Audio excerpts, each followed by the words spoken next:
Greetings, everyone. I go by Spiderbite, and I'm a member of the Anonymous Collective. Before I dive into my story, let me clear something up. Anonymous isn't a group. It's not a club, gang, or organization. There are no leaders, no chains of command. It's a decentralized idea, a banner anyone can fly under if they believe in the cause. Hacktivism, resistance, digital rebellion. Some show up with code, others with leaks, others with pure will. If you have the mindset and the mission, you are anonymous. No face, no fame, just action. Anyone can be anonymous. A grocery store worker, a nurse, a student, an IT admin, a single parent. You don't need to be a hacker. You don't need to be a coder. You just need a reason, a cause, a line that was crossed. You wear the mask when the world stops listening. You speak through your actions. And the beauty of it? No one can stop you. Because Anonymous isn't something you join. It's something you become. Alongside Anonymous, other crews emerged. Some chaotic, some calculated, but all part of the movement. LulzSec, for example, was one of the loudest, wildest, and most iconic hacker collectives of our time. Weren't just hackers, they were entertainers, jokers, saboteurs.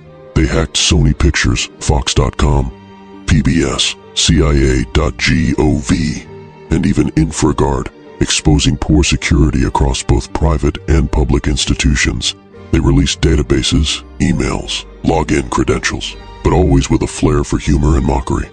They reminded the world that cybersecurity wasn't just broken, it was laughably broken. LulzSec's roster included some names that still echo in hacker history. Sabu, the de facto leader who later became a cooperating FBI informant. Topiary, known for writing their tweets and pastes. Kayla, the social engineer and dev who played a major role in infrastructure and access. And T-Flow, the quiet coder.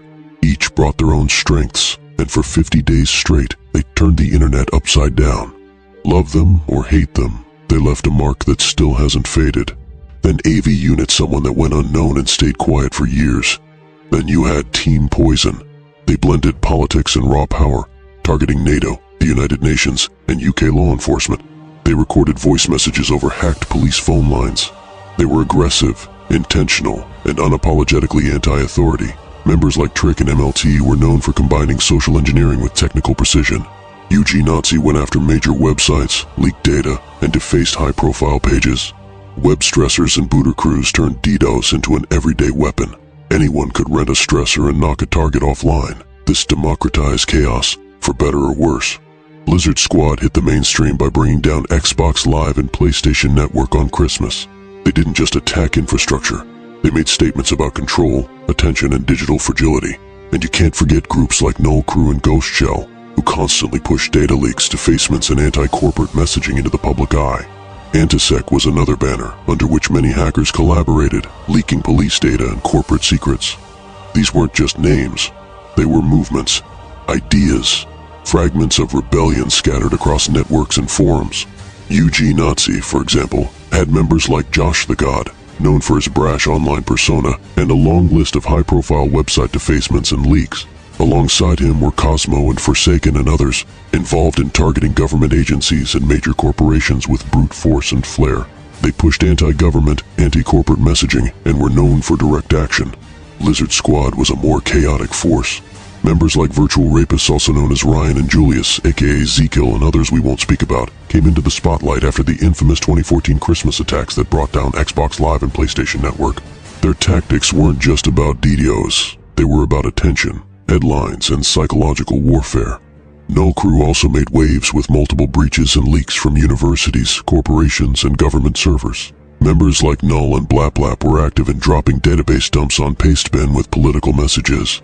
Ghost Shell released massive data leaks from financial institutions and law enforcement, targeting inequality and surveillance. Antisec, tied to both Anonymous and LulzSec at times, included names like Jeremy Hammond and Archaeos, who was behind one of the largest law enforcement leaks in US history when he hacked Stratfor.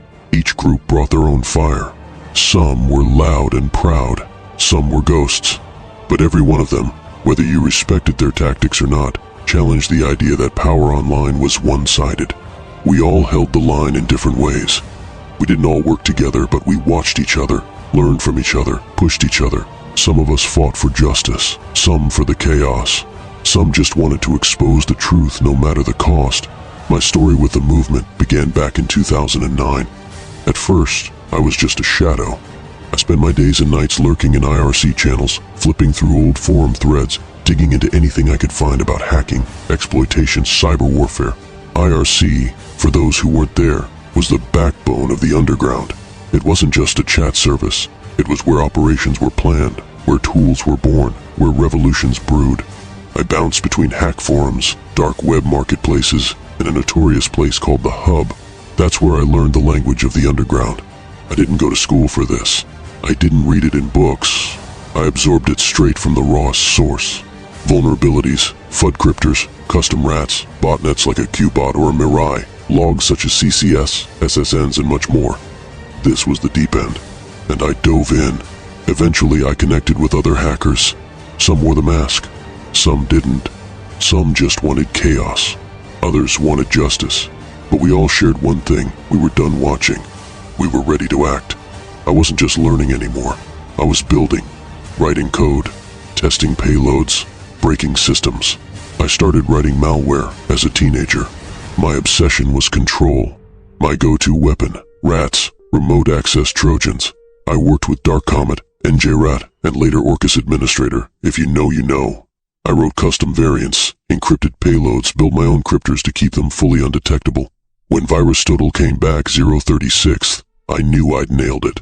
With those tools, I could silently access machines across the world. Files, webcams, keylogs, passwords, all mine.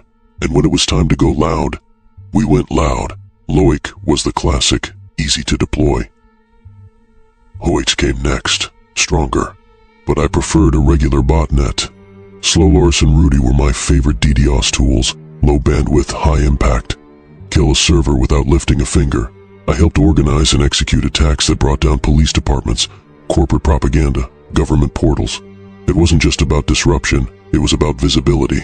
It was the digital equivalent of marching in the streets. From 2011 to 2025, I've taken part in over 30 major anonymous operations. Some were global, some were local, some made headlines, others stayed in the shadows. Here's what that looked like.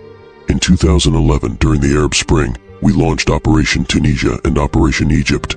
The regimes had shut down internet access, trying to choke off communication and silence protesters. We responded by launching coordinated DDoS attacks against government websites, spreading VPN guides, and creating mirrors of blocked news sources. It wasn't just an attack, it was digital air support for a revolution. In Operation Malaysia, Operation India, we went after censorship regimes, using mass email bombing, DDoS, and defacement. Operation Orlando hit hard and fast. The city criminalized helping the homeless. So we targeted city websites, police servers, and local government with custom Python-based flood tools. Operation Syria required real stealth. Assad's propaganda outlets were running on outdated CMS platforms. We exploited file inclusion and admin panel misconfigs, dropped reverse shells, and pivoted through vulnerable hosts to access internal comms. Operation Darknet changed everything. We infiltrated child exploitation forums like Lolatacity, exposed user lists, leaked credentials, and scrubbed their databases. In 2012, Operation India reignited with more brute force attacks and spear phishing against telecom operators. Operation Quebec was about digital civil disobedience. We disrupted government servers that pushed anti-protest laws and dumped internal documents proving collusion. Operation Japan focused on copyright overreach. We used DDoS to knock out government and content lobby websites, while our researchers leaked communication logs between lawmakers and media execs. Operation USA was heavy. Massive packet floods, targeted vulnerabilities in unpatched government software, and weeks of persistence. We mapped attack surfaces, planted custom traffic amplifiers, and exposed how fragile their infrastructure really was. 2013 was all about surveillance. Operation NSA came after Snowden pulled the curtain back. We hit data brokers and cloud providers working with the feds. We also exposed emails between contractors detailing facial recognition projects. During Operation Egypt 2, we released proof of police infiltration into activist groups, compromised through a phishing campaign that tricked an internal IT admin into handing over credentials. 2014 was a turning point. Operation Ferguson happened after the murder of Michael Brown. We dumped police officer names, defaced police union websites, and used leaked evidence to support civil lawsuits. Operation Hong Kong became a long-term effort. We created a toolkit that allowed protesters to reroute DNS, circumvent censorship, and use encrypted chat apps without detection. I helped deploy it across university networks. In 2015, Operation KKK meant full exposure. We infiltrated private IRC channels, scraped logs, and leaked full member lists. Operation ISIS was a more tactical war. We broke into web servers hosting recruitment content, deleted archives, and launched automated reporting systems to mass flag their social media posts. 2016 brought Operation Flint, a deeply personal op for many of us. We targeted city government, extracted internal meeting notes, falsified water quality reports, and emails that proved officials knew the dangers. We released the data through multiple mirrors.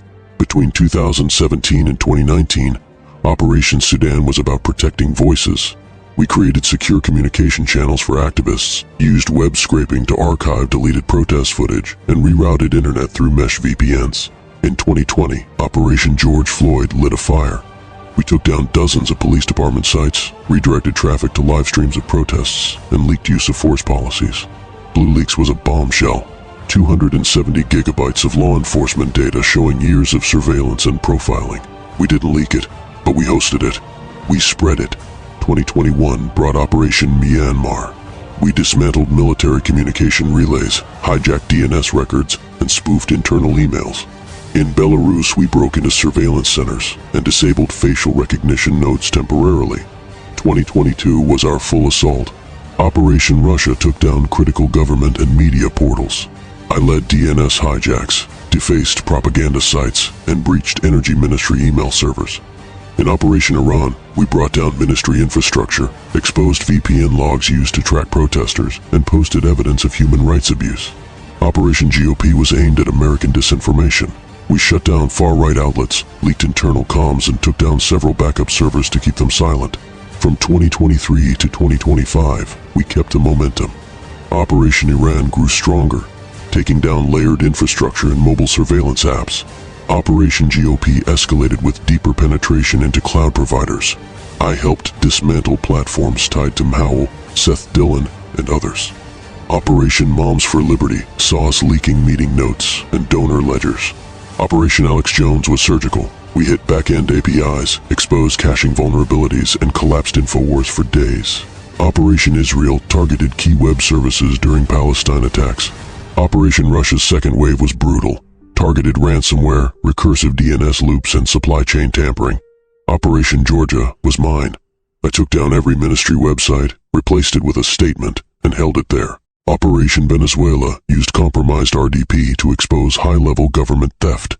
Outside of all that, I've done my part in cleaning up the dark web. I helped bring down Freedom Hosting.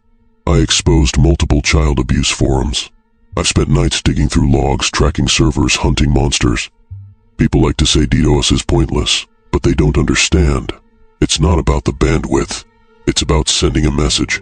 It's about showing the people who feel invincible that they're not. But I've also made mistakes. I swatted people who didn't deserve it. I doxed out of spite. I sold IDs and fulls like it was nothing. I was angry, bitter, broken, and I let that version of me burn everything around me. And the truth is, it got darker. I didn't just sell IDs to spammers. I knew who some of those buyers were. I knew they were connected to hitmen or people pretending to be. I traced locations. I pulled phone records. I scraped SSNs and built full profiles. Sometimes I handed that data off and never asked what happened next. I told myself it wasn't my business, that I was just selling data, but deep down, I knew better. I also played games with other hackers, social engineering contests, trying to get each other's info, watching as crews doxed each other, swatted each other, destroyed each other's lives just for ego or revenge. It was a digital gladiator arena. I saw hackers dox families, send threats, pull up outside each other's homes. I saw what happens when power gets too easy to access and too hard to control. It was a rush, but it was also rot. And eventually, I had to step back and ask myself what I was really fighting for. But the movement gave me something back, purpose. Anonymous let me be free. Free of judgment, free of image, free to fight for something that mattered. Some call us criminals. Others call us vigilantes. Me, I don't need a title. I don't need the fame. But I want to keep pushing the movement forward for what it really is, for what it means to people like me who lived it, breathed it, and bled for it. It wasn't just chaos. It wasn't just trolling. It was resistance, identity, and rebellion.